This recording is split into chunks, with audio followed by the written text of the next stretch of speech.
Looking it through the holiday season, which would be nice. We're at full production right now. Like as much cheese as we can make, we're gonna make it right now. And so my days look like doing a lot of affinage. And then as I can, I'm gonna be tasting batches of cheese on Tuesday, Wednesday, and Thursday across soft cheese and hard cheese, blue cheese, everything. But when I can have more time, I will be doing more like in-depth tastings of Peak and Best Buy tastings and tasting across our entire collection to the point where every batch of cheese that we sell goes through this mouth, which is both good and bad. Some days are harder than others, but I would say I'm very lucky that everything that we make is usually delicious. It's just finding out which area of the country this deliciousness needs to go.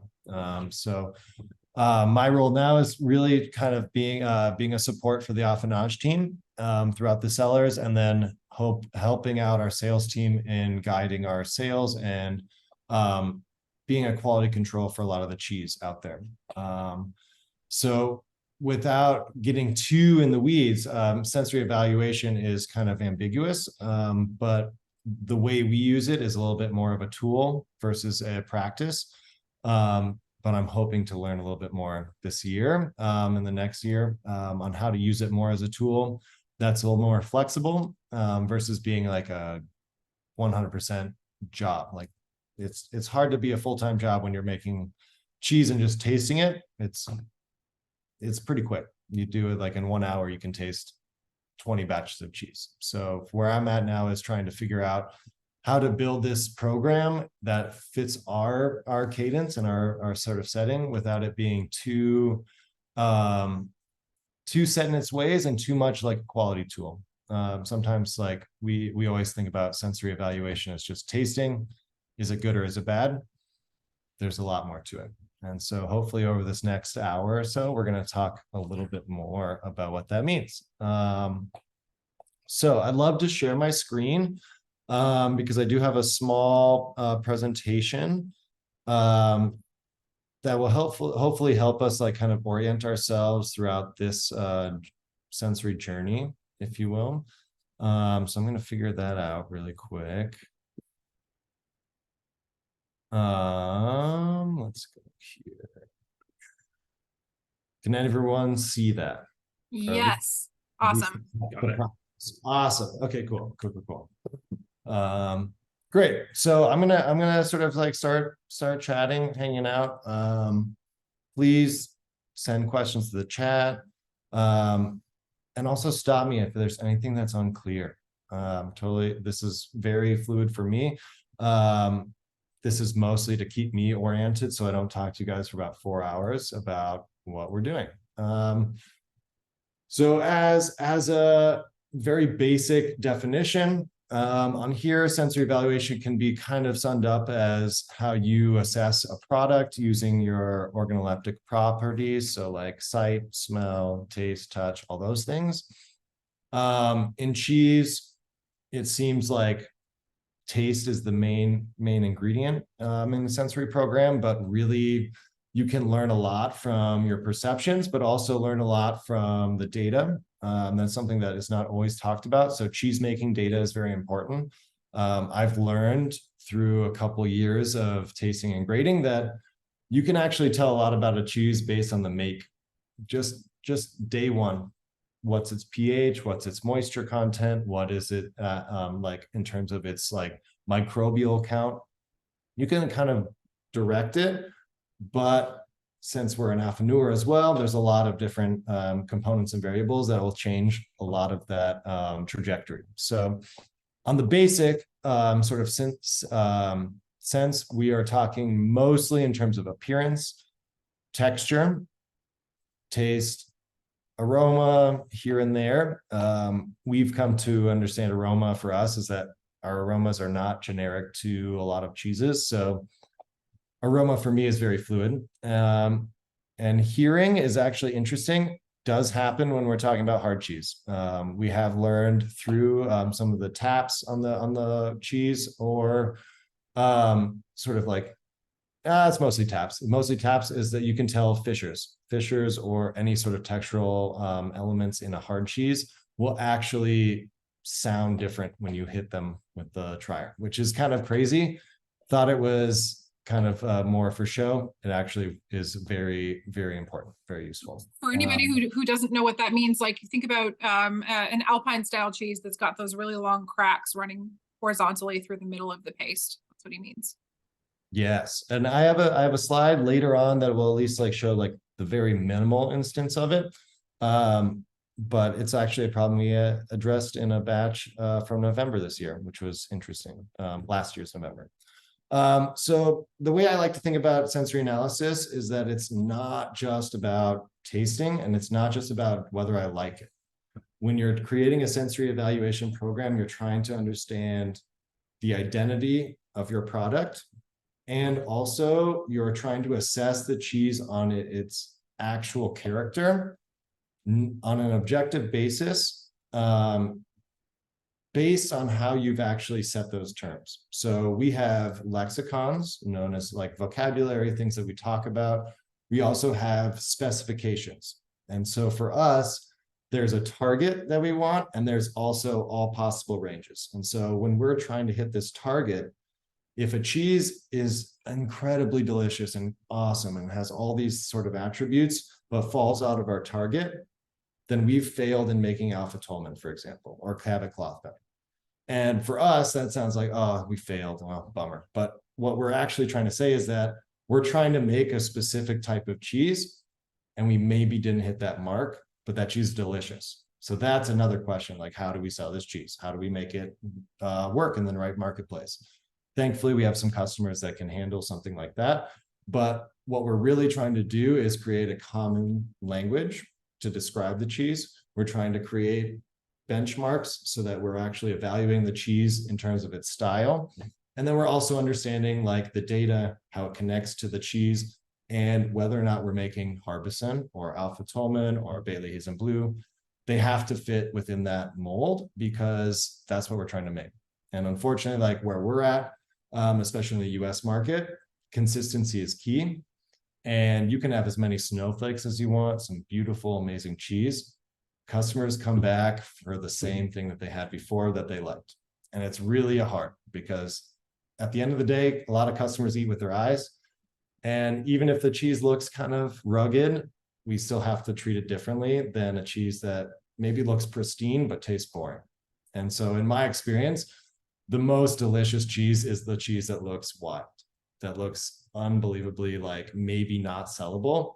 That cheese is probably amazing. The cheese that looks more generic and like every other cheese out there probably tastes like just like every cheese out there.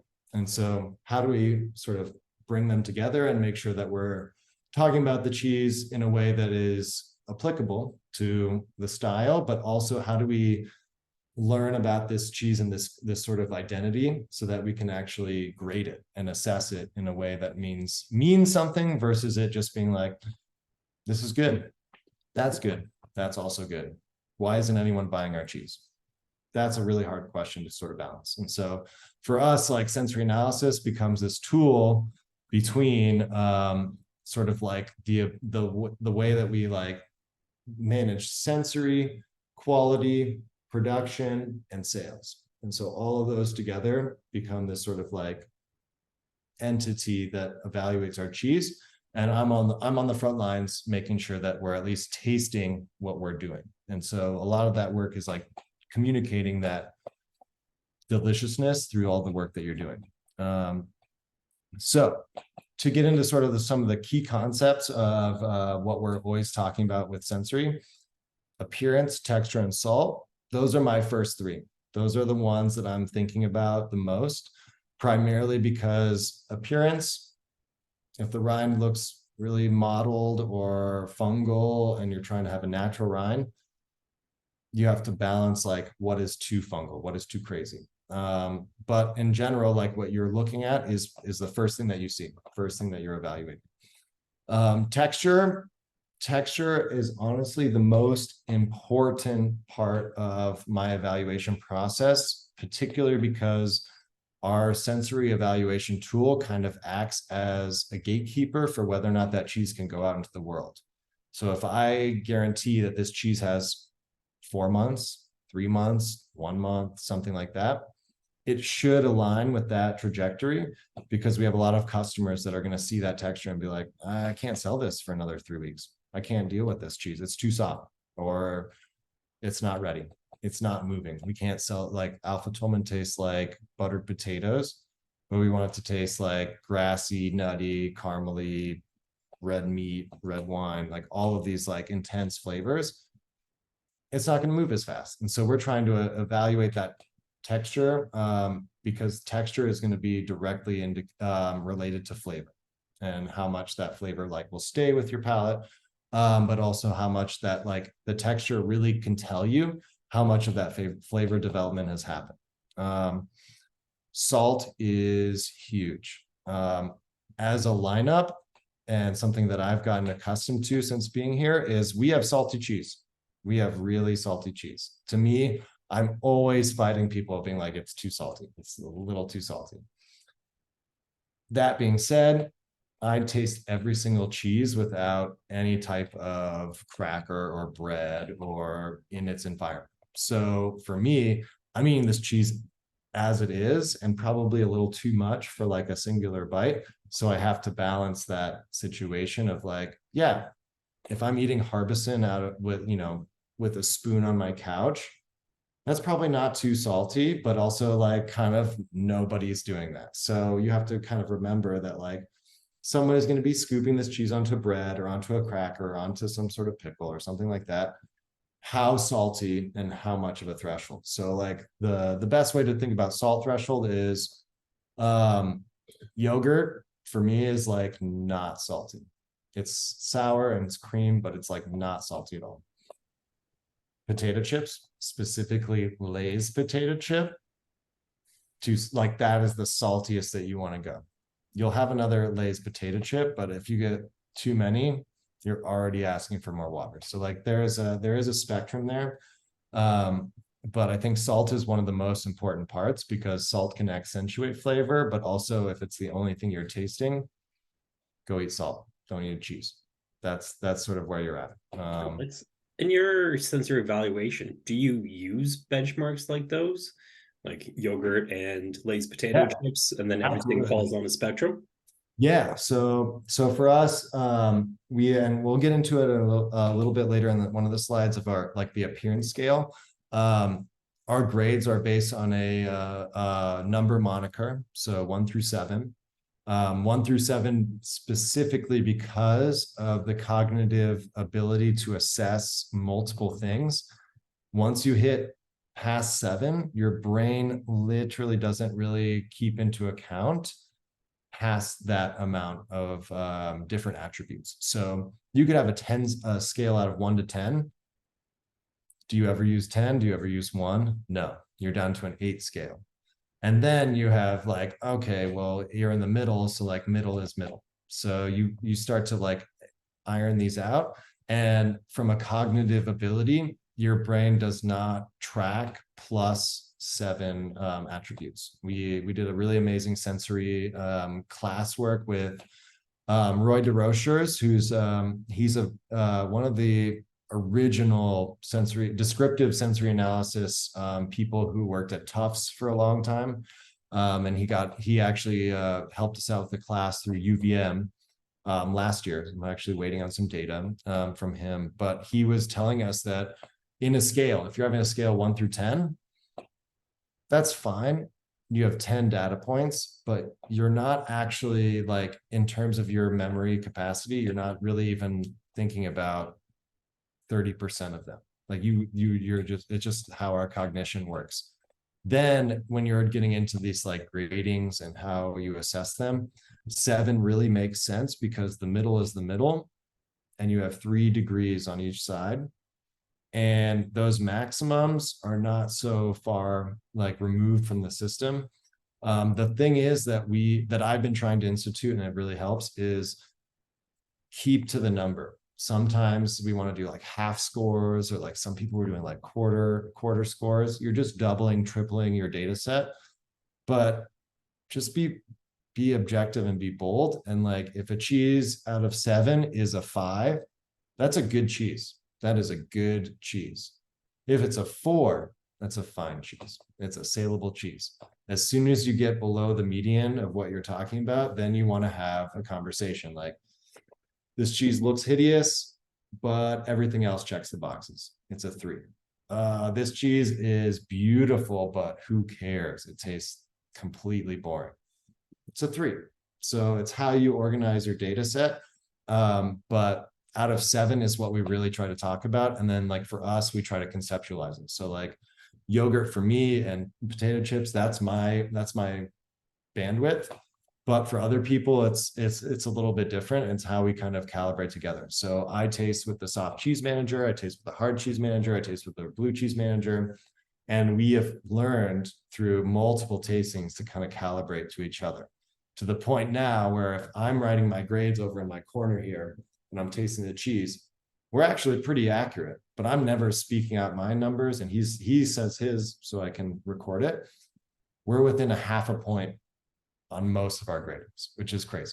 And so that's when you finally realize like we're speaking the same language. And so that's something that I've been trying to work on, is that sensory evaluation is about language. It's about a cognition, how we communicate about the cheese, and then how we communicate to other people about that same cheese. And so it's really kind of, it's fluid and it's very reflexive, but at the same time, there are checkpoints and there are ways to talk about evaluating a cheese that at least gets everyone on the same playing field.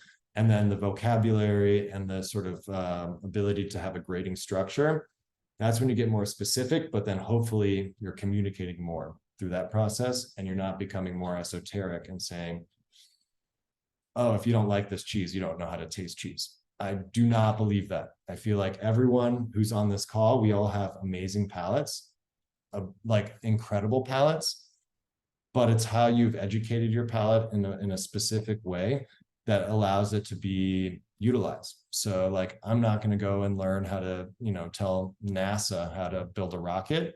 I don't know that language. I don't even understand how to get into that language, but I can tell you all about cheese because I've practiced it enough and I've focused on that. And I think a lot of you who are cheese professionals have that vocabulary and everything sort of built in.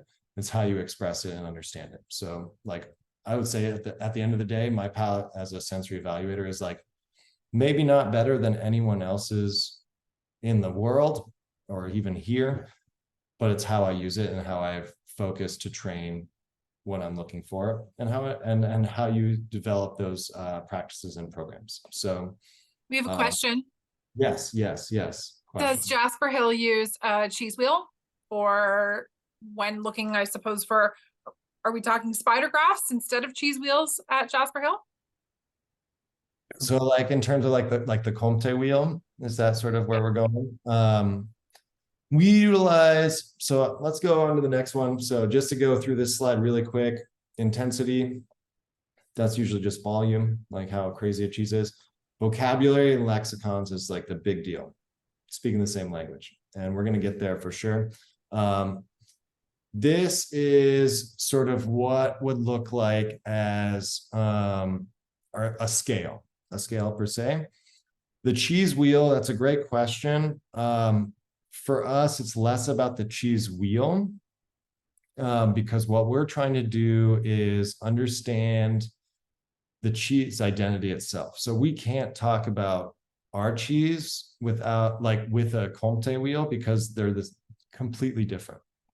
That vocabulary for that cheese is important, helps us understand cheese better, but it's not applicable always because we're not going to have the same environment, production, age range, people, everything. Like we're making a completely different cheese. And so for us, that flavor wheel is useful because it's giving us more vocabulary, more lexicons to describe what we're talking about, but it's for a different cheese. So like my goal probably in the next 3 or 4 years is to once we finally get alpha Tolman on its track and get cloth bound on its track, to create these flavor wheels for our cheese. And so we've kind of done that here.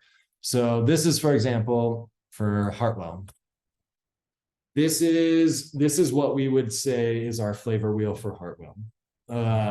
So we have things that we're looking for. We have like, how bloomy is the rind? Is it thick? Is it thin? Is it wrinkly, indicating more a yeast profile, sort of geotrichum involved rind? Is it patchy? Did the mold not really take on the rind? Is there something with the humidity of the vault? Is there something with the moisture of the cheese, acidity of the cheese? Texture. I'm grading a lot of these little osmers at 21 days to make sure that they're ready to be sold, but a lot of it is also a trajectory. So do I believe that this cheese can make it 10 more weeks out in the wild? Yes, no, who knows? Are we there? So that's where these like loose, open, smooth, gummy, elastic, sticky, those are indicators for me to tell me the trajectory, but I'm also looking for those. I'm setting my sights on being like, if this cheese is stable, like kind of toothy, and it's supposed to be a soft cheese, it's got legs, but it's never going to be anything crazy. It's never going to be anything delicious. How do we sell that cheese? Versus the cheese before that, the week before, extremely soft, maybe advanced. We have a cheese that's supposed to make it 12 weeks. It might make 10 weeks. What do we do? So that's where we're evaluating like these texture checkpoints and like understanding that this cheese is living, and how do we appreciate that living product, but also like we need to take checkpoints so that we can reverse engineer from the next make to be like, hey guys, you have 5 little Osmer batches that are all not going to make best by date.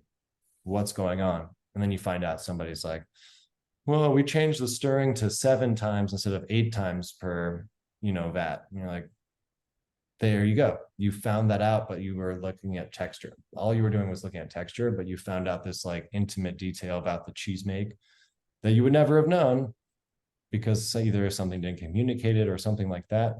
But you're actually using this tool to assess the changes in any of the cheeses, any of the batches. Alex, sorry, can I just stop you for a sec there? So Yeah. we have a mixture of people on the call, and we have some cheesemakers, some people working in the production side of cheese. We have a lot of retail owners, cheesemongers, workers on the call tonight. And I was wondering if you've ever used sensory analysis at a retail level as well.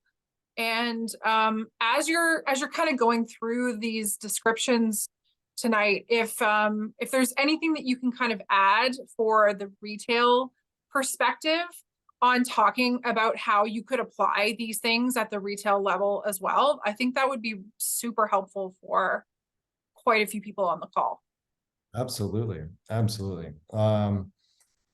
That's a great thing to talk about because specifically there is a distinction between the production and the retail side of cheese. It's going to be like that forever until we have cheesemakers that have storefronts. Never going to happen like in a real way. But a lot of these things that we're talking about, especially in terms of creating lexicons and vocabulary and tasting, is especially on the retail level, is how you're evaluating a cheese that you receive. And a lot of those cheeses that you receive, I used to work at a cheese shop in San Francisco and a cheese shop in Chicago, and I took it as a let's call it like a gauntlet to try to sell whatever cheese came to my shop. It could be gnarly, it could be haggard, it could be perfect, whatever. I want to sell that cheese because one, I bought it, and that's my week. Like, I have to sell this cheese. This is how my business works. I got to sell this cheese. On the other hand, though, there is this disconnect between retailer and producer of how that cheese is performing on the counter and how it's received and how it does it work. So we actually have a customer service communication flow where sales will field some, either positive or negative attributes to a cheese, or usually it's about like a best by date not being met, or like someone's sat on a box during shipping and it's all crushed, something like that. But at the end of the day, like that's information I want to know, because the best example is I have a whole library of every single soft cheese that we make, every single soft cheese. I have a library of 3 pieces of each batch date, and I keep a tab on it. And we taste them at certain checkpoints, but also when, and it always happens, all of these sort of customer service complaints will come through and they'll say, my miniature Harbison is way too ripe and it's not going to make Best Buy. And then I pull the same batch of cheese, and yeah, it's 3 pieces out of, 1,600 pieces or something like that. But I'll pull it out and say, my piece is perfect. Can you tell me more about how you got the cheese? And then they all of a sudden tell me this crazy story about how it got left on a truck on the back of, Delaware or something like that. And you're like, so you didn't have this cheese refrigerated to the right temperature for many hours. That's a huge thing to assess. And you can see that when like the mold is either dying or something like that, or the packaging is wet or moist. There's ways that a lot of, like, when we're shipping out a cheese in general, is meant to be in the most pristine condition, so that when you guys receive it as a retailer, it should be game over. Just sell the cheese and we're all in a good shape. But it's this feedback loop that doesn't always happen. So we have a lot of customers. We have tons of customers. I probably get one item of feedback, positive or negative, like per week maximum. And for me, that doesn't help me in terms of making my program better. It actually makes me think that I'm doing everything right all the time, which I'm sure everyone would love that to be the case. But I need to know if this cheese is all of a sudden not being sold because it arrives in terrible condition, but no one will say anything about it. Or if it's arriving in a way that doesn't have the shelf life that we promise, or that it just smells bad. Like, tell me something so that I can at least tailor my program to be actually indicative of where, how we're shipping the cheese and what makes sense on a retail counter. Because that's, I have another slide kind of about that later on, which is really about, this doesn't work unless it works for our customers. And sometimes that's not as romantic to say, being like, we're making natural cheese and it's really amazing and like, you gotta love it. But like, if it doesn't help everyone in the community that we're part of, then we have to change something and we have to make sure that it makes sense. And so specifically on the retail level, if we're talking about like even using these Century attributes that are on the slide here, is you should be evaluating in a way of just like your own edification, but also like trying to understand the products that you have, is you should be thinking about these, not in terms of grading, but in terms of establishing a set baseline of appearance attributes, texture attributes, and flavors, so that you're able to then communicate to your customers. So for me, the best way that I was selling cheese is that you basically are already telling this person that's across your counter that they're going to buy this cheese. Like you're a cheesemonger. You are going to sell them this cheese. The more information, the way that you're able to communicate that is going to make that more possible, versus you let the label do the speaking, you let just their own sensibilities, you're like, I don't know, I can't really decide. That's why they're at the counter, because you're right there and you're gonna be like, you should take that cheese. Would you say that using the spider graph that we're going to get to in a little bit is a great way for, obviously you're not going to use a spider graph on every single cheese in your counter, but Yeah. using the mentality behind it is maybe a great way for cheesemongers and retailers to assess their products? Absolutely. Calibration is key.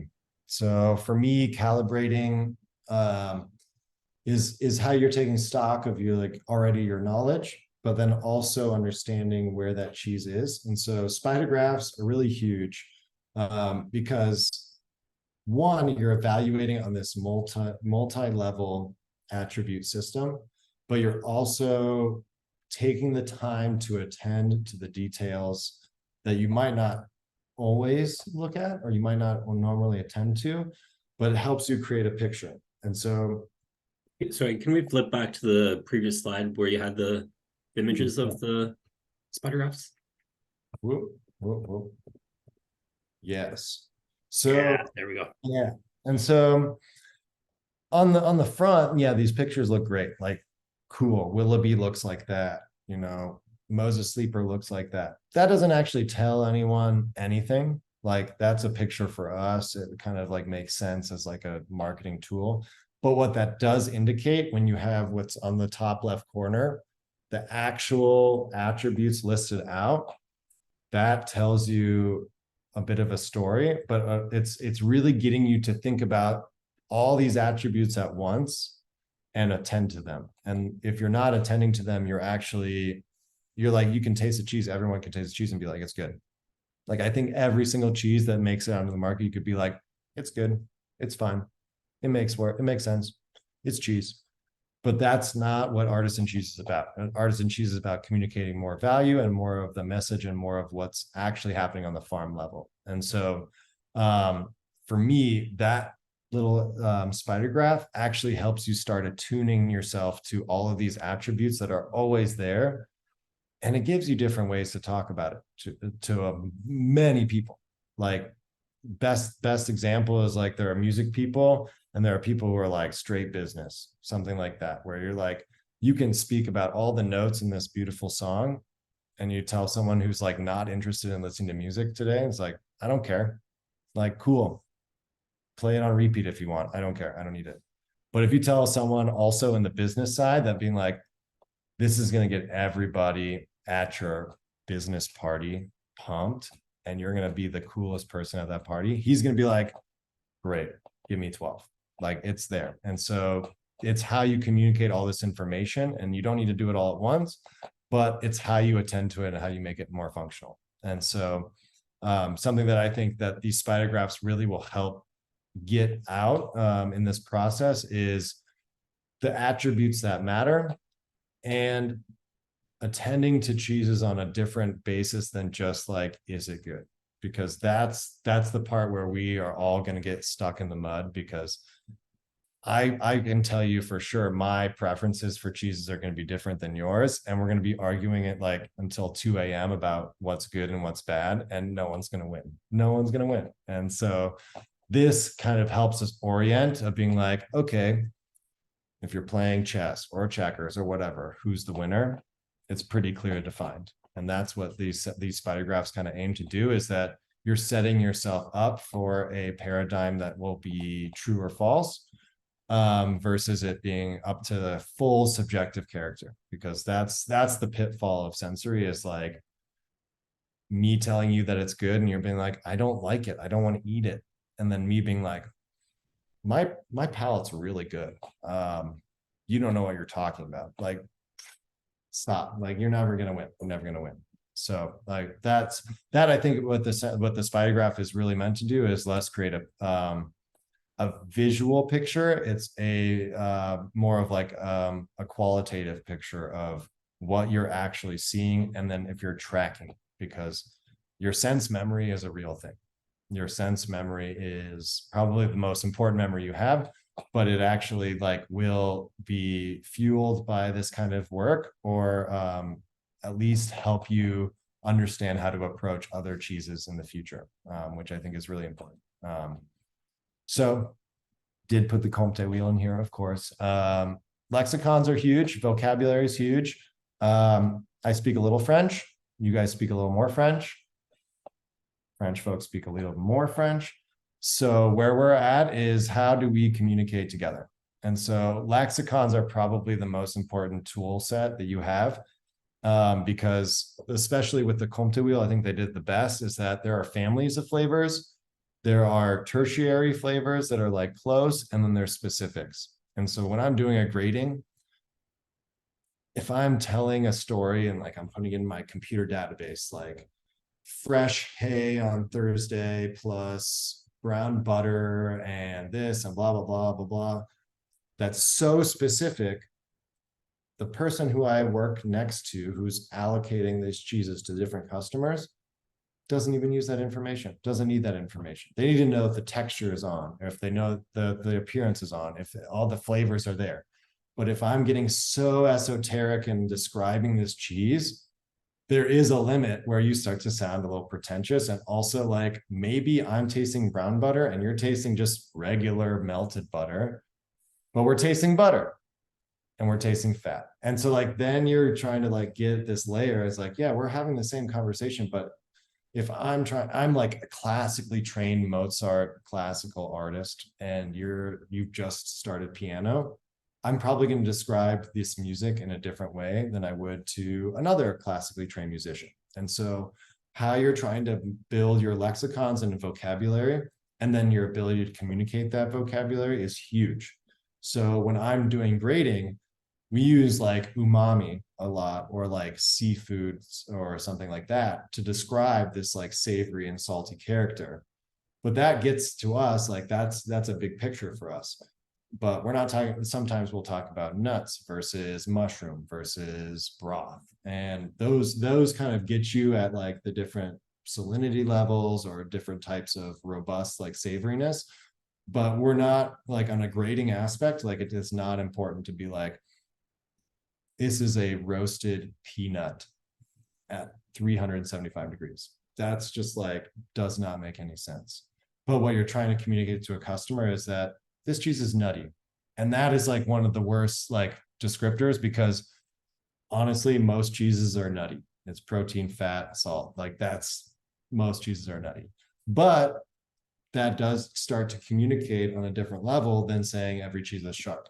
Like in the US especially, you're at behind the counter and someone's like, I want a sharp cheese, and you give them a extremely sour cheddar, and they're like, not sharp, I don't know what you're talking about, I want a sharp cheese. And then you give them a cheese that's like so salty they might as well never drink water again, like it's so salty, like not sharp. I don't know what I want sharp, tell me what sharp is. And you're like, okay, here's a cheese that's so bitter, really firm, and has a flavor that I would never attribute to a cheese. That's sharp. There you go. And then you're sitting there like rubbing your head being like, do I not understand language? Or is the lexicon that we're using doesn't map on and we don't understand what we're talking about? We're speaking two different languages. And so that kind of like development of vocabulary for us is huge, because we can talk about cheese as a cheese community very like succinctly. It's how you bridge that gap of vocabulary that's going to allow you to, on like at least a retail level, one, sell more cheese because you're going to be like speaking the same language, and two, get to communicate what is unique about different cheeses, because that's the other part. It's like you can have 5 different brie styles, but like, why do you have 5 different brie styles unless you're going to talk about the 5 different brie styles and their unique qualities? If you What have do you 5 think? Question. Yeah, What do yeah. you think the average customer actually means when they say sharp? What do you think they're actually asking for when they come up to the counter and say sharp? Strong, salty. And what's crazy is as cheesemongers, we're like, sharp is sour. For me, sharp is sour. Like as sour as you can get it, that's like sharp. It's like, to me, stabbing my palate with like acidity. That's sharp. But most of the time it's intensity and it's saltiness, which is still, I think, part of intensity. And so those are the kind of like lexicons. Like I've had people describe to me a soft cheese as being like a blue Parmesan. And you're sitting there being like, I don't understand what you're saying, but what you like about this cheese is that it's got more flavor than the cheese you had before. Great. That's a great stepping stone. But there's like, sharp is, I think, is like the worst moniker that the cheese world ever got, because it doesn't really describe a specific attribute or flavor or even like a texture or even yeah, like even a flavor. It's just it's to me, sharp means intensity, but to a lot of people it's just the way that they've used to describe cheese as having more than what they expected, which is like such a big crazy realm to get into, because you're like, what do you mean? I'm like, oh well, I've never had any cheese before, or like, oh, I've had like Kraft singles, and like, okay, so like everything is sharp to you. So like, how do I describe a cheese now when you're saying everything is sharp? you know? So I think, yeah, I used to hate getting sharp, and I would just be like, what does that mean to you? That's my biggest question. It's like, okay, tell me what sharp means to you. And some customers will be like, you know, it's sharp. Come on, it's sharp. I'm like, listen, guy, I eat cheese every day. What is sharp to you? And like, not trying to like make you explain too much of what's going on, but like, please just tell me, give me a direction.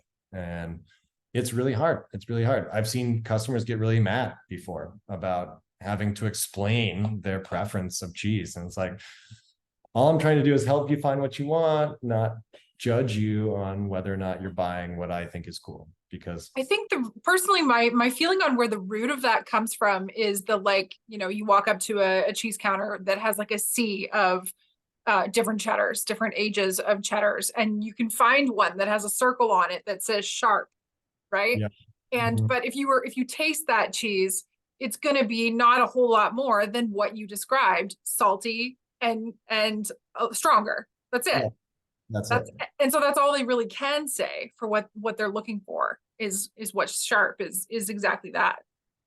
Exactly. And so I think that's where we got into a hole in terms of like a cheese industry, is that we got set on these like very generic terms.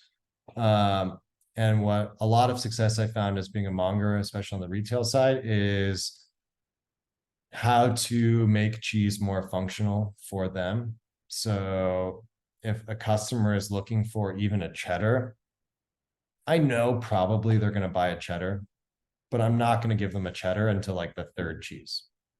Like, I'm not going to be bowing down to like this. I know you want this block thing, but like, hold on, try this. Just give it a try. And then based on that reaction, you have a roadmap. Like, if you give someone a tome who's looking for a sour, salty cheese, they're either going to tell you, this has no flavor, give me something else. Or they'll be like, that's nice, I'll take a half pound. And then you're all of a sudden being like, okay, I know where to go with you. Like, you're not just looking for the cheese that like blasts your palate after you smoked a cigar, outside. I watched you. Or you're not just looking for a cheese to like, wow a party. You're actually engaging with that customer. And a lot of the times the cheese will do the talking for you. So like, you're giving a sample to someone and they'll taste it and be like, not enough. Like, cool. So we didn't even have to talk about if it's sharp or sharp enough for you. Like, I don't even want to think about that. I want to just be like, tell me what you think about this cheese right now. Taste it. And eventually you're going to find that like you can avoid some of these like generic questions. You're always going to get them, but you're going to avoid those pitfalls, because that pretty much boxes you into like certain amounts of cheese or certain types of cheese. When most people, at least hopefully who are coming to the cheese counter, are at least open to finding out that new cheese or finding out a specific cheese. Because if they're asking you for help or something that they want, they're not decided yet. If you have a customer who's like, I'll take this, this, and this, and like, I can be that customer sometimes where I'm like, give me Osara Rati, give me Taleggio, and give me this 2-year Gouda. Like, I know what I want and we can talk about it, but maybe not today. But if I'm coming in and being like, what tastes good? That's your opportunity right there to be like, cool, let me find out what you like by giving you one cheese. And then you know exactly the roadmap. And then you figure it out. And hopefully by the end of the sale, you guys are speaking the same language, being like, cool, I got you the cheese that you wanted. I can at least understand that you're not looking for just salty, sour cheese. And we can now grow as a community to be like buying good cheese and knowing that there's nuance and there's like actual intensity and like new flavors and different things. So I've changed this slide mostly to sort of orient a lot of, I just realized because of the retail side of it that some of my slides are a little bit more towards the production side. Because I'm literally It's okay. We do have some cheesemakers on the call as well. And I think like it's still an opportunity for customers to understand what goes on the cheese making side as well. And I did a little improv when I was growing up, so I can add some stuff on the fly, no problem. So what I want to show here in particular, and also as a way to sort of talk about it, is like tasting and grading and evaluating. Um, from like a maker's perspective, it's a lot of it is having checkpoints and evaluation targets where you believe that your cheese is going to fall under, so that you can at least start evaluating each make consistently. From a retail side, tasting the cheese that you're selling is huge. One, because you're at least getting this like intimate knowledge of like what you're working with. But more often than not, if you can describe the same flavors that a customer is tasting, you will sell the cheese 100%. And that's because it adds like confidence to the sale, but also this your ability to then communicate effectively is seen. It is like warranted and respected. And so for me, tasting and talking about the cheese is like the biggest part of it. But I never sold a cheese that I hadn't tasted before at the counter level. And I'm not saying that you got to eat like 4 pounds of it or like even an ounce of it. You just give it a taste. Each wheel, one, it's super fun. And then two, you have that knowledge to be able to be like, this wheel is different than the wheel you bought last week. Do you want to know why? Do you want to see why? Do you want to taste why? And you also start to understand, if you're buying like cheeses in May versus buying cheeses in November, that cheese is going to be different. And whether or not it works for your shop or not is a different story, but the grading environment or how you assess that cheese is very important.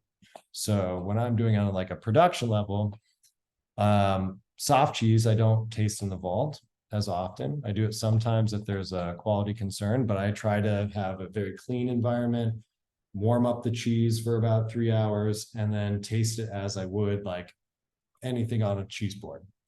Hard cheese, it's still got time. It's in the vaults. So I'm taking plugs. Bailey, for example, this is a Bailey Hazen Blue plug.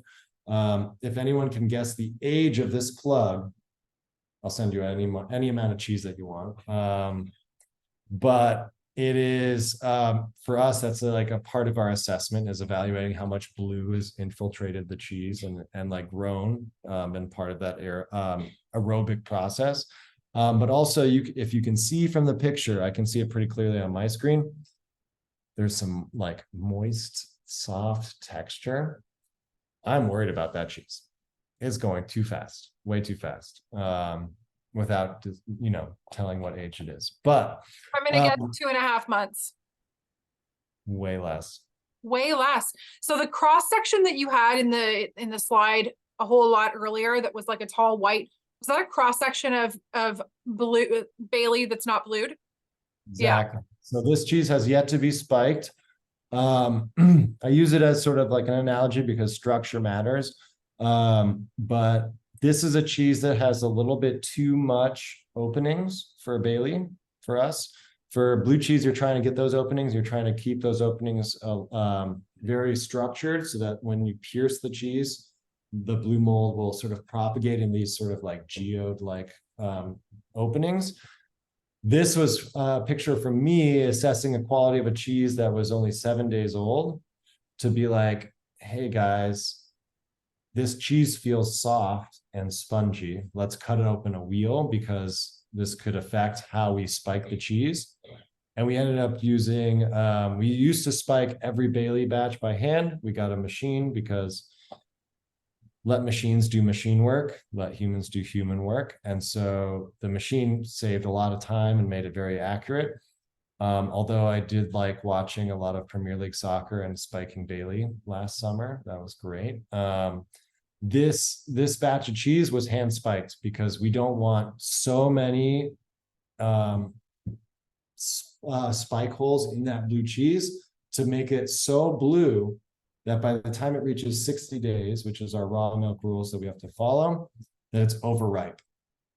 The blue mold is what's going to drive texture and flavor and intensity. And if we introduce that at such a young age via the aerobic environment, we're going to have a cheese that's not going to last its full shelf life. So I was cutting this wheel to be like, hey, I can tell from the outside. I don't know what it looks like inside, but I can tell from the outside and the feel of this cheese.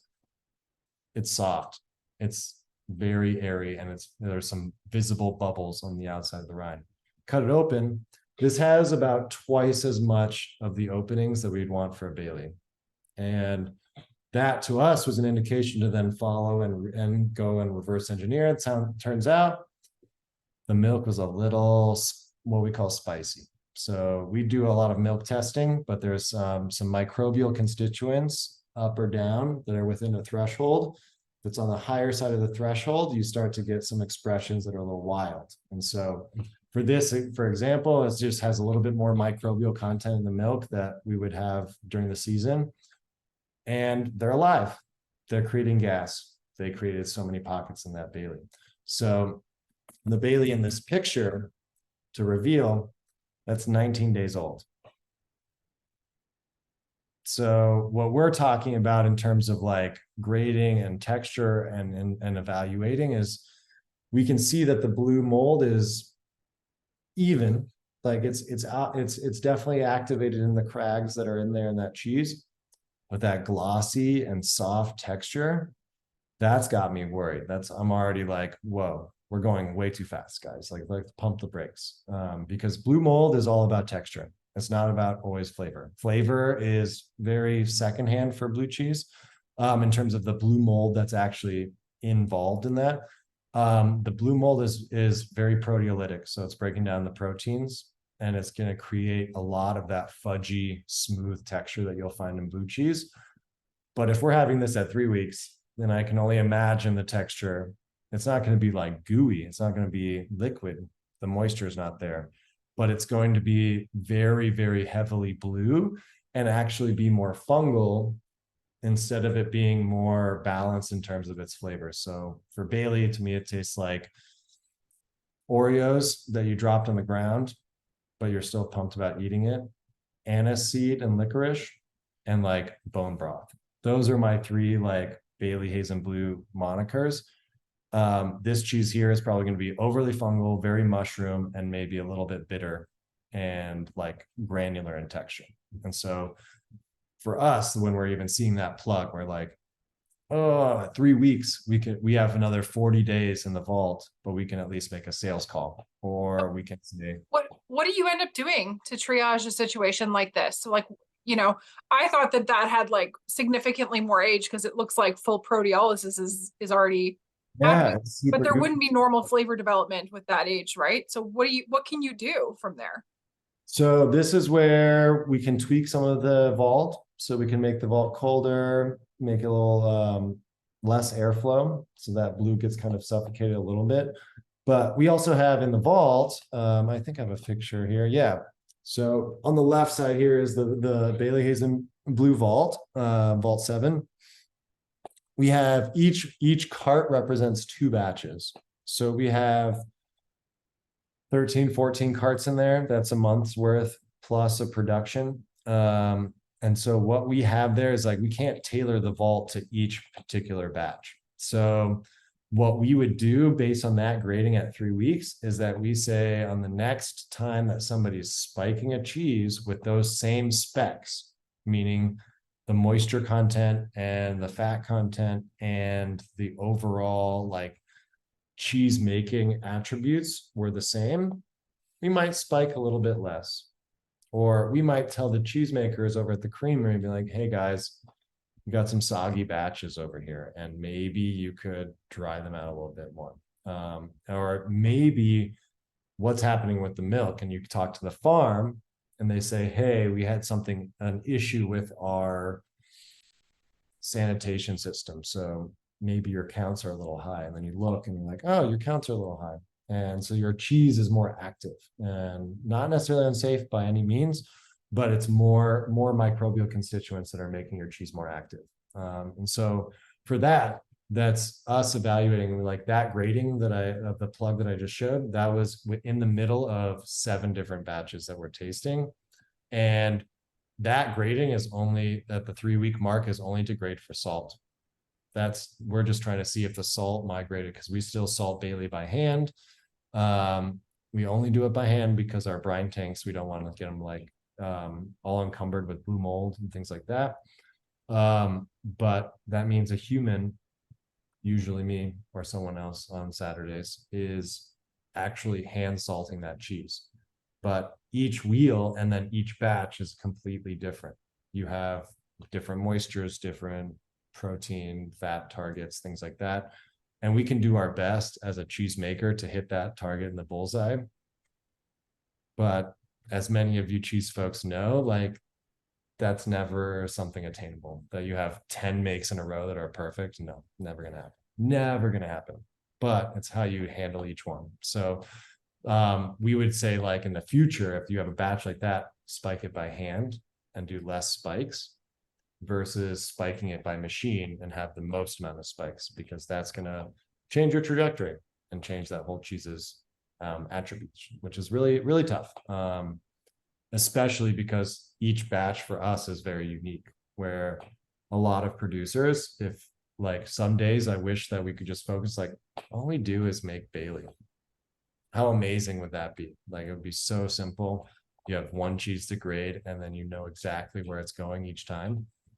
We make like 13, 14 different styles of cheese, and it's how you can then choreograph those trajectories and then also evaluate if the work you're doing makes sense. That's the biggest thing, I think, with sensory evaluation, is that it is understanding the how do we know all of the work that we're doing matters and makes sense. Because so Alex, just yeah. sorry. I'm just gonna jump in here. We're a few minutes after 8. And, we've got a bunch of questions to get to here.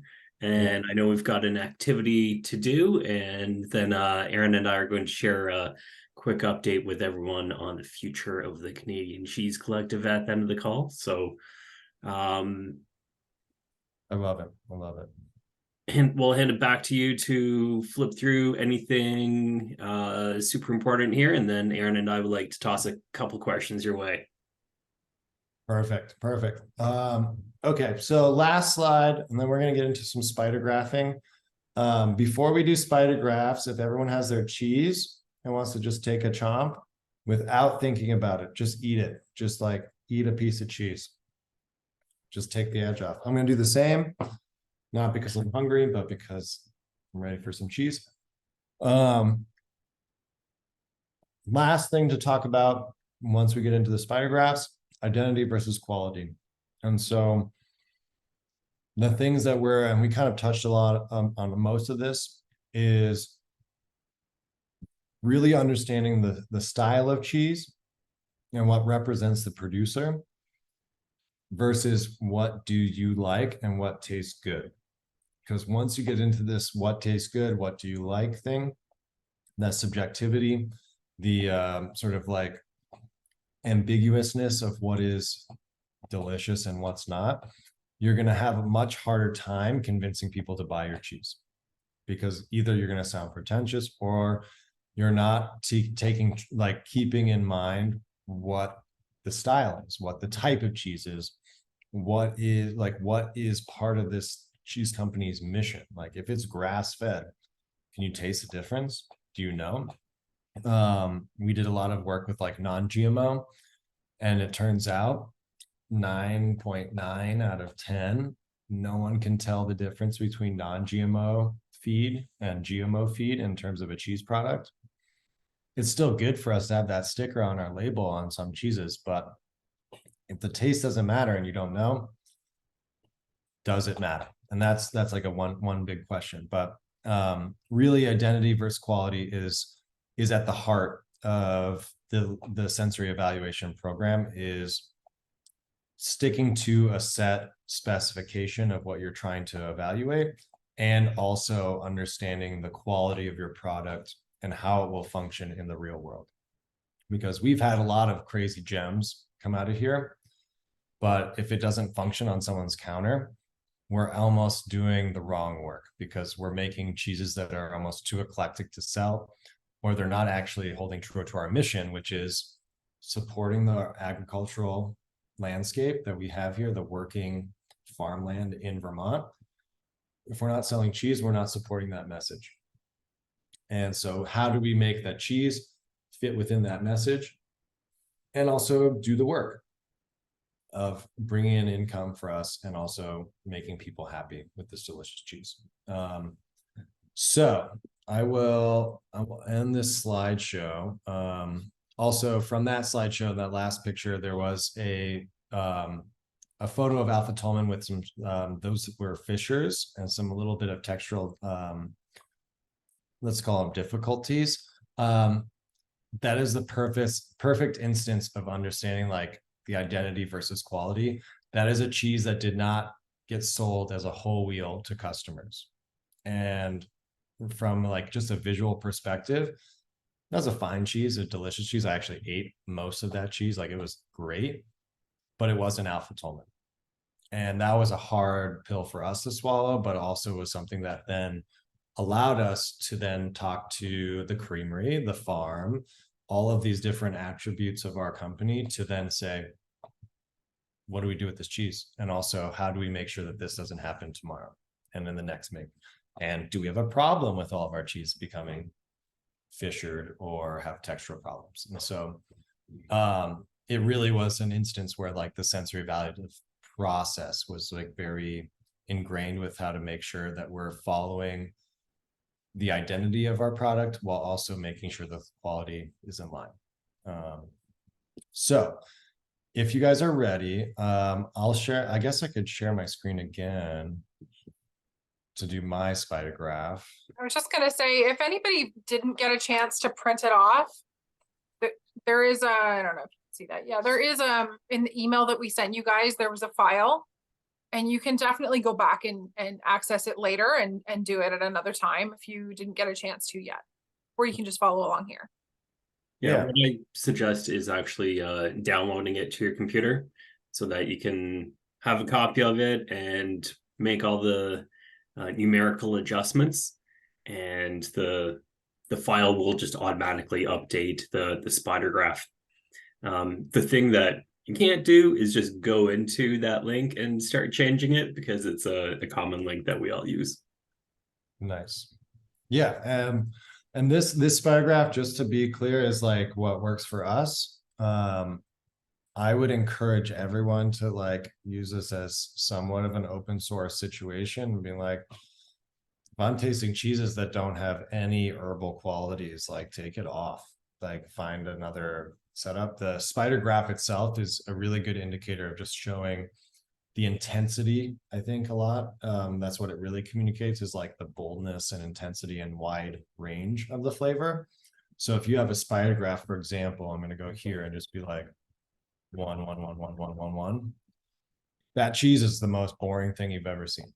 Like that cheese is terrible. Doesn't tell you, has no, like there's no characteristics of it. But if you're trying to make a scale of also like textures on here, but other things are flavor. So like that's where it can be kind of confusing. And you could tailor this to a wide variety of textures. If you're like studying for like the CCSE exam, or for example, you could like utilize a lot of different vocabulary here to then test and practice. And we did a study group with the US CCSE exam takers. I guess it was like 5 months ago, and we actually tasted a bunch of cheese together, and I was doing something similar on here, and it was wild that I actually found out that like, one, I can speak the language, which is great. Like I can communicate, like they were tasting a cheese that I sent to them and I was tasting the same cheese, and we were putting more or less the same scores.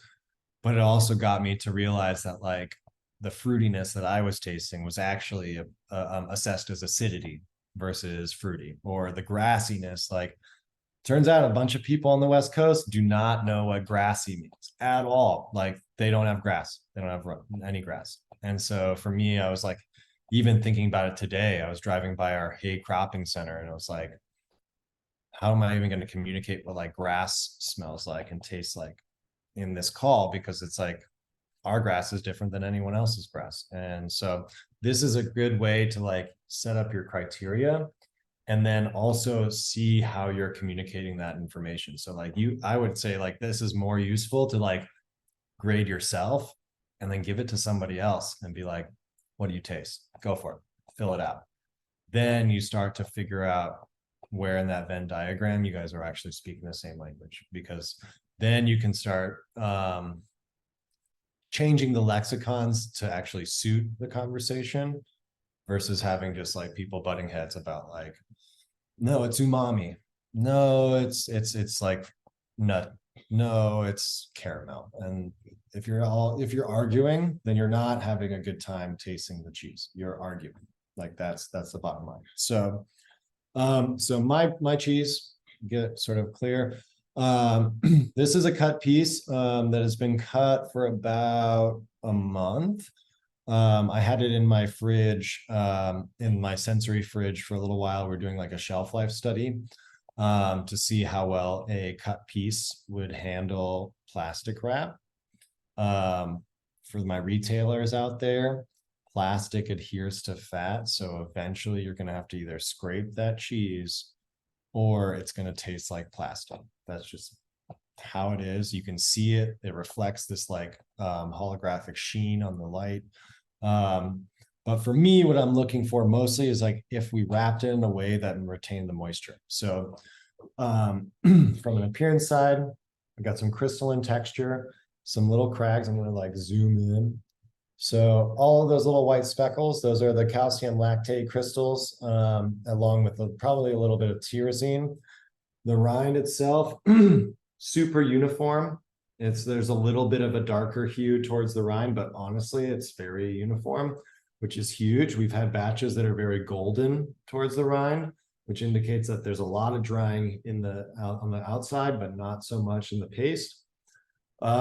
Uniform, all the crystalline texture is like speckled out in a sort of uniform setting versus it being condensed in one place, or there's some pressing issues, or there's some like crags, or there's no fissures, there's no veins that are like poking in and getting some blue mold. Although as a monger, I love that. Customers get freaked out. It's just all part of the cheese biz.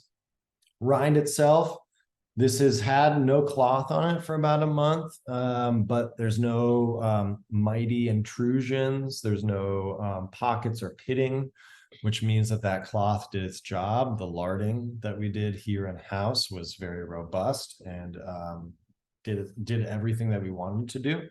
So from like a visual aspect, this cheese is pretty nice cloth bound cheddar. Like I would say on a visual level, this is like 9 out of 10.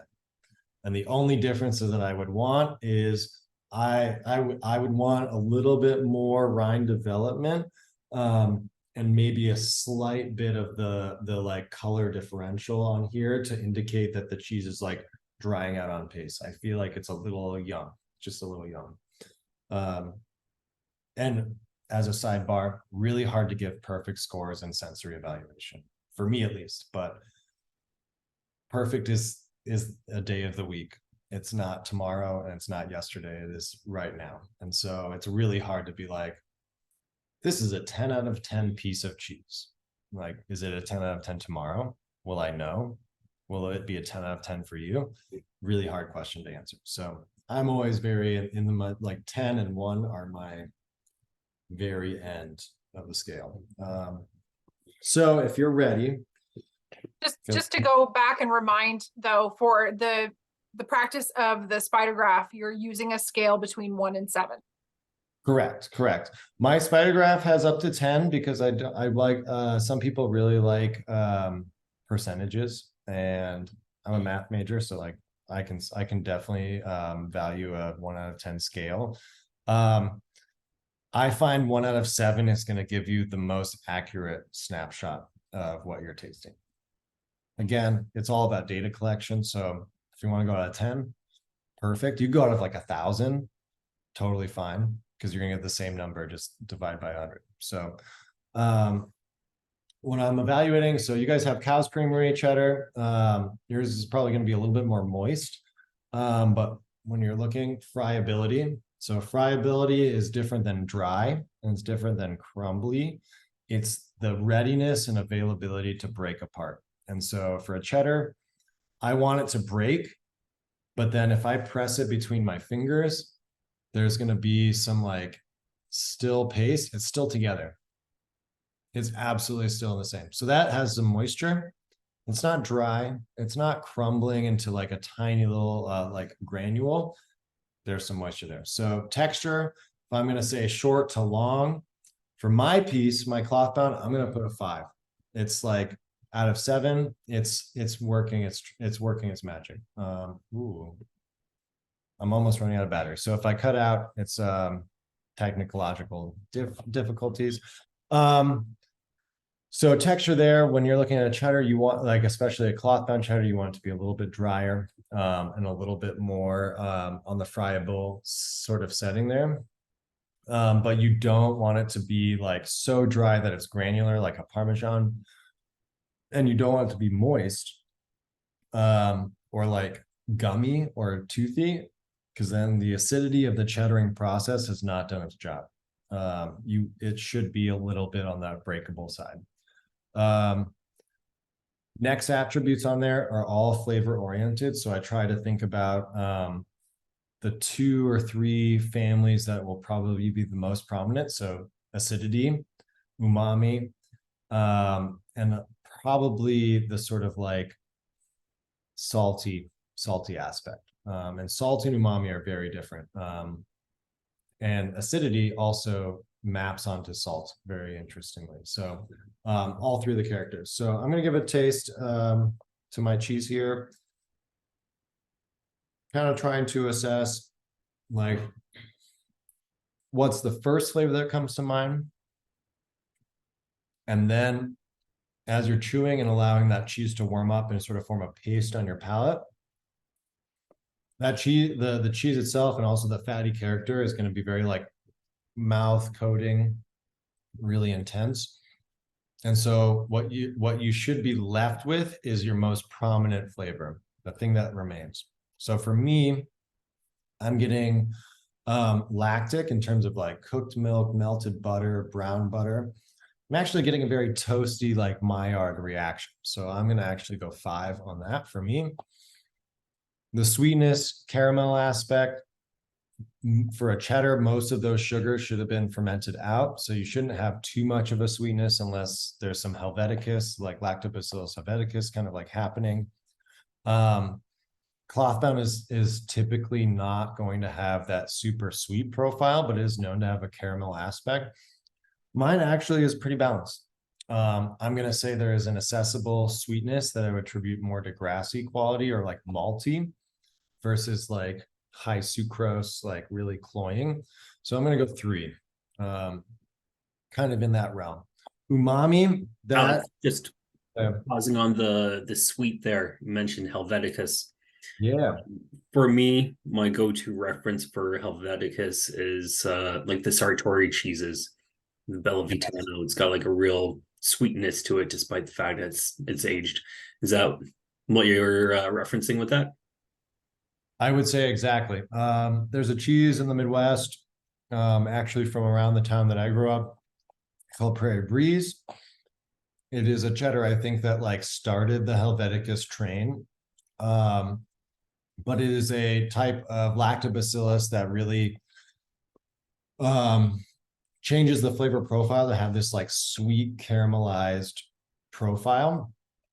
That even the ACS competitions now have a specific category for.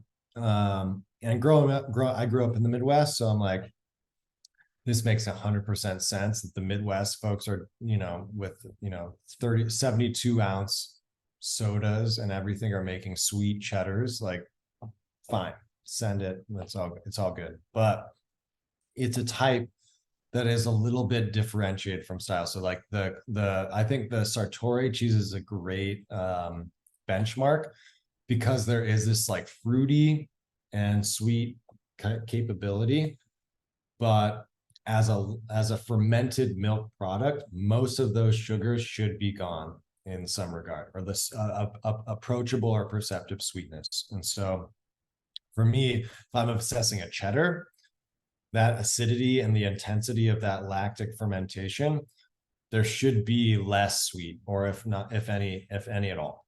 And with cloth bound, we get a little bit in the gray area because there are some of the, because it's a collaboration with Cabot Creamery, we do get some of these makes that have a little less acidity and a less acidification, that then further down the line really have this like caramelized butter profile that's really nice. But I would say it's on the edge of the spectrum of like cheddar. And we actually get dinged a bunch at ACS at the competition that it's a tasty cheese, but it's not quite the cheddar style that we're looking for. And we're like, but you said it's tasty. So did we not win? I don't understand. So there's some gray area there. For me, umami profile for this cheese, it's honestly not that umami. What's really amazing about umami as a whole is that it kind of is the ligaments between all the other flavor attributes. So umami could be considered a fifth flavor. I think it's less of a fifth flavor. It's what helps communicate all the other flavors together. So if you're trying to like assess umami character, it's the savoriness, but it's also, I think it's the ability to eat more or less of it. Because if a cheese or if any food is like has so much umami, it's considered rich or savory. And I know very few people who are eating like truffles by the pound, like in one sitting, or who are having like bone broth and just like chugging it. It's very intense. It's like it's the volume that you would sort of attribute to this. So for my grading, I'm going to go a 4, which is sort of right in the middle, but it's not really moving the needle any other direction for me, which is fine. A 4 is great. Like it's not about the actual score. There's no A pluses or B minuses or C's. It's really like, what is that cheese in front of you tasting like? Salt. Again, our cheeses are all pretty salty. This is a little bit of a collaboration. So we don't really have a huge, we have a little say on the salt, but it's kind of dialed in at this point. I think salt's on target. And so salt we describe as 4 as being the median, meaning that if it's a 4, it's right on par. It's a 5, it's a little salty. If it's a 6, it's saltier. If it's a 7, it's too salty. For me, I'm actually going to go on a 5. Salt is the first flavor and the lingering flavor of this cheese. It's not bad, but I think a more balanced saltiness is actually going to bring out more flavors versus it being something that you're commenting on. That's the biggest indicator. If you're just talking about like, this cheese is salty, the salt is high because you're already talking about it as being the first thing that you're tasting. Mineral is really hard. If you haven't done a lot of like cave spelunking, limestone is a really great way to understand minerality. But mineral really does revolve around this like stony, earthy, sometimes can be metallic, but I think metallic is getting on like more of a defect side. But really it reminds you of dry, like rocky earth kind of tones. For me, it's also the antithesis between like salty. It's like mineral is the other side, where it's like base. It has more of the like chalky grades, more of the stone, like without any sort of like flavor to it. And I actually would give this a little bit more of a mineral component, but similar or in line with the salt. So I'm going to go 4, where there is actually some minerality to it.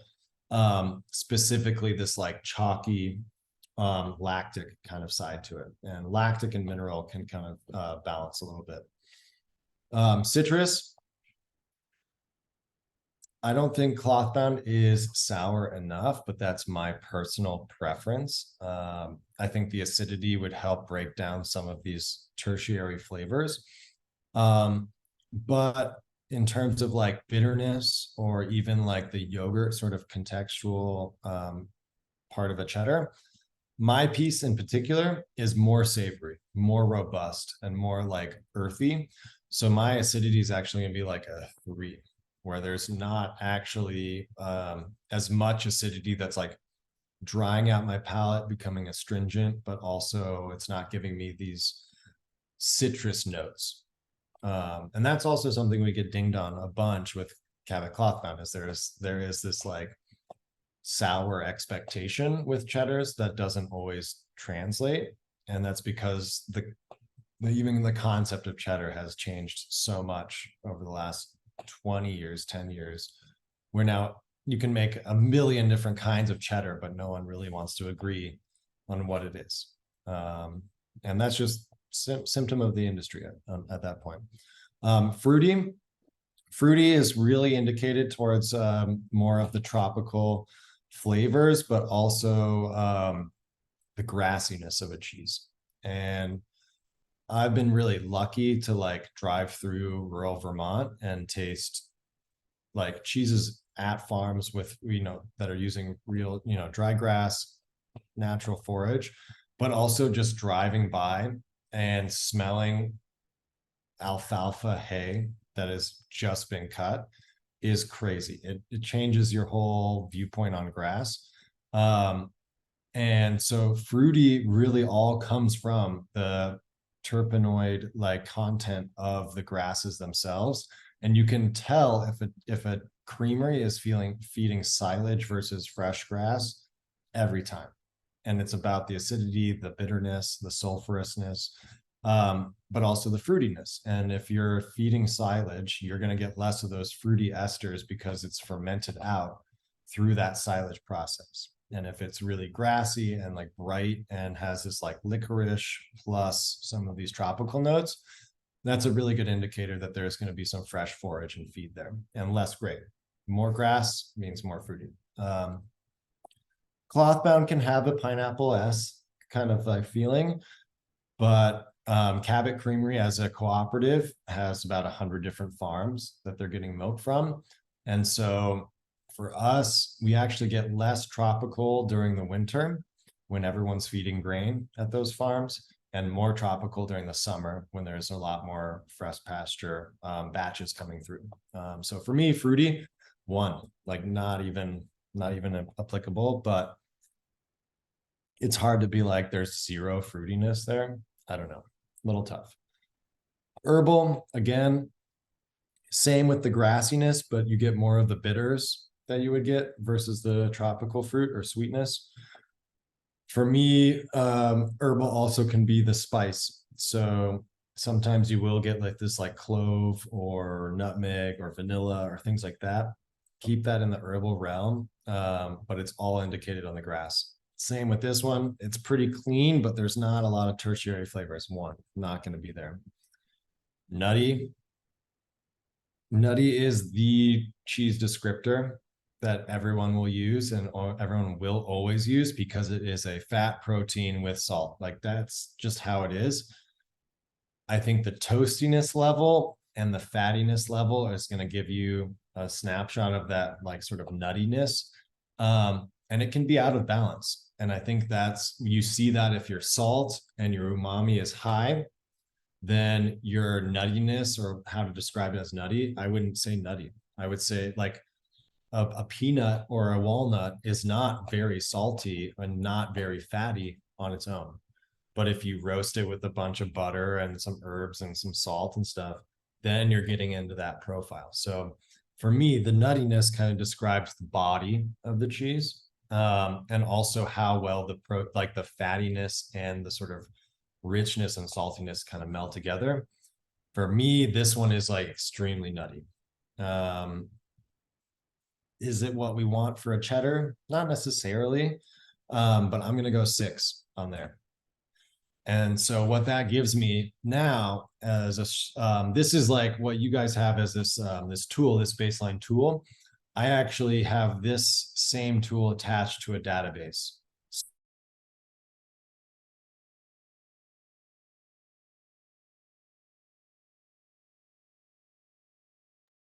We may have just lost him. He did mention that his his battery was going to die. So I'm glad he got to just finish up that spider graph right in the nick of time. We are also at 8:30, right, pretty much on the button, which we always try and wrap right by 8:30 because it's actually 9:30 on the East Coast right now. I'm sorry, ladies and Scott out there. I hope that you guys have found this interesting and informative and maybe something that you can put into place in either your retail store or your distribution, your warehouse, or your cheese making facility. And for sure, Alex will answer questions. So will Kelsey and I. If you want any other information after this, or you want to have some follow-up discourse about this, by all means, reach out. We will put you in contact with him or try and get you any other information that you need. Kelsey and I did have a whole bunch of questions lined up to ask Alex tonight, but he kind of just dove in and gave us that presentation instead, which is cool. So Kelsey, we wanted to just talk about Canadian Cheese Collective in 2024. Yeah. Thank you everybody for joining us again this year. We've done, I don't know how many we did this year, maybe 6 or 7, something like that. And Kelsey has, if you can stay and join us for this, just, maybe 10 more minutes, we would appreciate it. It does have to do with what we want to do next year with the Canadian Cheese Collective, and we really need your input for that.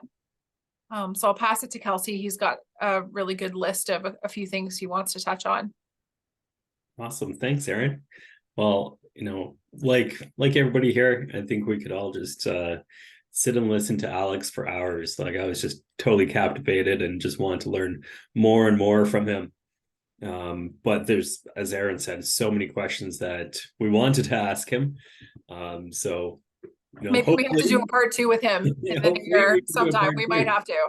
Absolutely, because we didn't even get a chance to talk about the fact that he was this year's Daphne Zepos Teaching Award winner. So he's going to be doing a deep dive into studying sensory evaluation and presenting it at next year's American Cheese Society conference. And his goal is to make it more accessible, which is pretty cool. So there could even be, I think I've heard there could even be like a kit put into play that he's trying to develop that could be used in other facilities, I think. Yeah. Cool. So this is the last call for 2023, and it wraps up 2 years of the Canadian Cheese Collective. So it's been a really cool 2 years. This whole idea came about like during the pandemic. Erin and I wanted a way to create some community in cheese at a time when, we weren't going into the office. Everybody was working from home in front of their computers, doing video calls. So it was just the right time to create a virtual community where we can all connect. So our focus was really to have virtual meetups that are open to anybody working in cheese in Canada for free. We really tried to make it accessible for all. So not having any fees to join. There's been some fees. Erin and I have just covered them all ourselves. But looking to the year ahead, we want to hear from you. We want to know where do you want this to go in the future? What do you want to learn about? Yeah, what do you want to learn? Do you want to keep it as virtual meetups? How are we going to evolve this? Because, Erin and I have been kind of driving the ship and determining the direction that these calls go, but we want you all to be involved with it too. So if there's a topic that you really want to learn about, please let us know. And we're going to be doing a survey, so you don't need to email us tonight or tomorrow to share your thoughts. We want to quantify everybody's thoughts and ask everybody the same questions. So you all are going to help shape the future of this. We think that this is something really cool, and we want to like help shape the future of the Canadian cheese industry. And really, it's just so exciting seeing people come together from coast to coast, learning and growing together. And we really look forward to doing a lot more of this in the future. So, as I mentioned, we're going to send out a survey. We want to know what topics you want to cover. If you'd be open to paying some kind of fee. We do have costs that are associated with it. There's costs for Zoom, like web hosting and sending out emails, and then paying some international guests as well. So we do want to continue to do the Canadian cheese meetups in a way that's sustainable and something that you all want to do. So over the past year, there's been a lot of meetups that have just like been fantastic. We've got some great responses from all of you. There's also been a few that haven't been attended as well as others. So, we want all the calls that we do to be home runs, and to do that, it just makes the most sense for everybody to be involved in determining what we do. So, we don't want any fees to be exorbitant, just want to cover our costs. This isn't something that Aaron and I don't make a cut out of this or anything. We just want to cover all the costs. I think if I can just Please, jump go ahead. Exact, Kelsey. I think that we've had enough sessions now over the last couple of years that we kind of have a feel for what people are excited about, and on the flip, what people are not excited about. And that's been reflected in the amount of people who have joined us on certain topics. And so what we really want is for us to host, yes, Etienne, work on that, would you please? We want you guys excited to show up to this as much as we want to be excited to host it. So we don't really want to put on topics that you're not really that interested in, and then not that many people attend, and there's kind of a ripple effect when that happens. And so we really need your input for what would be exciting for you guys, so that everybody wants to attend. And we're not going to do it on a monthly basis every month, because I think Kelsey and I have felt there's a little bit too much pressure, and that's where you get into offering topics that are not as interesting, not as widely attended. So it's not going to be every month, but we want to offer good stuff that you're really excited to show up for. We do have our first of 2024 planned. We hope this will be something that you guys want to learn more about and talk more about. January 29th is the date. I will be elsewhere, but I will be connected. And we want to talk about cheese competitions. We want to talk about getting cheese from a cheesemaker perspective. We want to talk about getting cheese ready for competition, how to select really great product for competition, what is expected out of you from judges, and how you can represent your dairy, your creamery the best at a competition. And then on the flip side, we want to talk about what the judging process is like, the things that we do in judging process to remove things like bias, and especially when we work within a small community, which is Canada, of cheesemakers, where everybody pretty much knows what all of the cheeses are all of the time. How do we make it fair? And what makes a winning cheese as well? We want to talk about what makes a really awesome cheese, and what we want to try and inspire people to reach for that as well as a collective. So January 29th is our first of 2024. Please put it in your calendar, and we hope that you feel that that's an exciting topic to talk about. And watch for a survey that we are going to send out soon to try and get some more exciting ideas going for 2024. And with that January meetup comes a challenge. So Aaron and I are going to be putting a challenge out to the Canadian cheese community. all of us here and beyond. We want 2024 to be the year that Canada brings home a record number of international cheese awards. So, as mentioned on previous calls, the American Cheese Society Conference is going to be held in Buffalo. The judging takes place, I believe, May, June. I think it's beginning of June this year. And, would love to be there to celebrate with all of you at the ACS conference, but also other conferences as well. Not conferences, competitions as well. So we'll get into that in more detail in January, but we are going to plan we're going to plan an in-person too for the American Cheese Society Conference, a Canadian in-person. Yes. Please be there. Aaron and I are working on 2 in-person meetups at conference. One is going to be in like a conference room. The other is going to be at a bar. It's going to be the evening Canadian cheese meetup. We'll have a few beers and it'll be a bit more social. So super excited to meet up with all of you in person this summertime. Yes, Buffalo is, about a 2-hour-ish, 2.5-hour drive from Toronto. So plan for it. We're going to be there with bells on. We're so excited to participate this year. It's been several years since I've been to the American Cheese Society, too long. So, Alex, welcome back. I'm back. Turns out technology needs batteries. You got the spider graph done, so that was great. And it's the end. Yeah, it's perfect.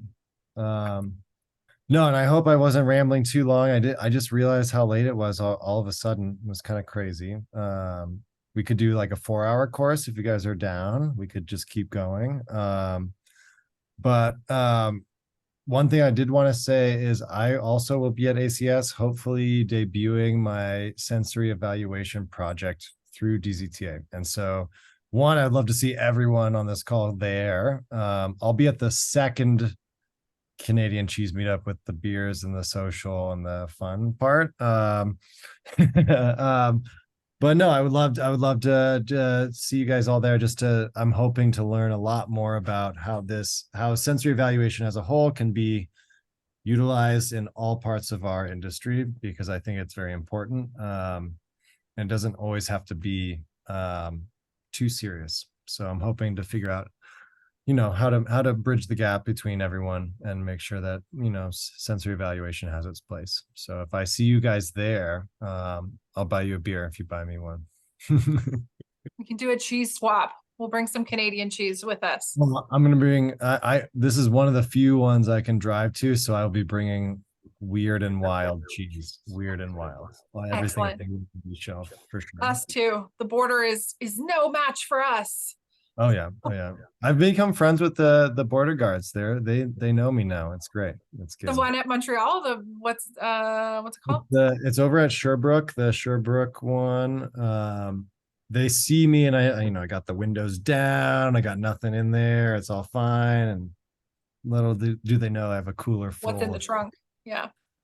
Oh, not even the trunk. It's where the spare tire is. That's where all the cheese goes. The spot. I'm convinced my file just says cheese on it. Just cheese beside my name.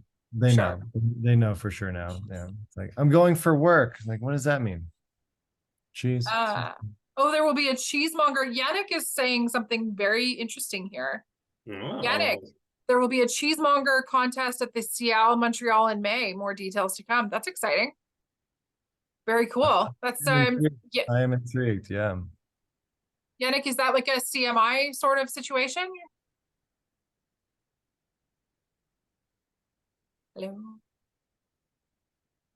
Okay, we'll get some more details on that. That sounds pretty cool. Looking forward to learning more about that. Yeah. Awesome. Cool. Well, Alex, thank you so much. It's been a blast. Thank you, Alex. And thank you guys for hosting me, and I hope I didn't ramble too much. But please, feel free to reach out for any questions. Seriously, any questions. I'm happy to help. And just talk about sensory, talk about my experience, and talk about cheese. I'm always ready. You have a very cool job. Pretty lucky. pretty neat. So it's like 50% of it is the fact that we make great cheese. I don't know if I'd be so lucky at other cheese producers. So no, it's my pleasure to discuss anything cheese related at all times, anytime. Awesome. Well, Thanks thank you so very much. Alex. I wish everybody a super successful holiday season. Wishing you the absolute best sales of your lives. The best Sell sales of the time. all And of the the cheese. easiest customers, the easiest customers. Yes, who want only full kilo cuts of everything. Happy selling, everyone, and happy holiday season. See you in 2024. Yes. Bye, Okay, everyone. guys. Bye. Bye. Bye-bye.